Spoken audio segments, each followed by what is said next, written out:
উত্তর আমেরিকার ৩ দেশে ফুটবল মহাযজ্ঞের অন্যতম কেন্দ্রবিন্দু এখন নিউ জার্সির মেটলাইফ স্টেডিয়াম, যেখানে শেষ হয়েছে বিশ্বকাপের বিশেষ পিচ বসানোর কাজ। কৃত্রিম টার্ফ সরিয়ে মেটলাইফকে সাজানো হচ্ছে একদম খাঁটি প্রাকৃতিক ঘাসে।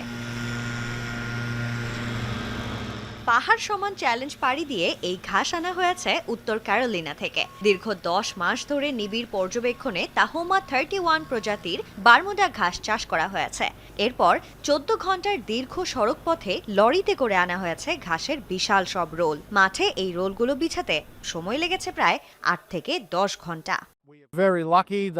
ফার্ম থেকে রওনা হওয়ার ১২ ঘন্টা আগে এই ঘাসগুলো কাটা হয়। এরপর ১২ থেকে ১৪ ঘন্টা ভ্রমণ শেষে সেগুলো স্টেডিয়ামে পৌঁছায়। এক একটি ধাপে ১৩ থেকে ১৪টি ট্রাক ঘাস নিয়ে আসে। ৮ থেকে ১০ ঘন্টা সময় লাগে এই রোলগুলো ঠিকমতো বিছিয়ে দিতে।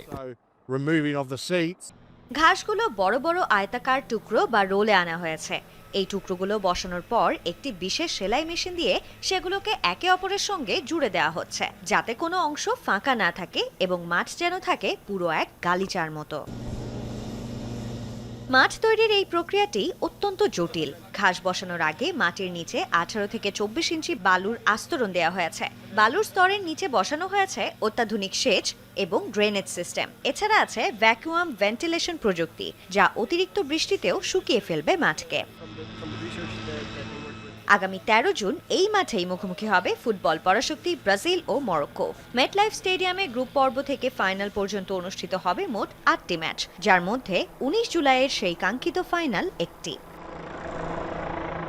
Sanjana Ivy, Jamuna sports.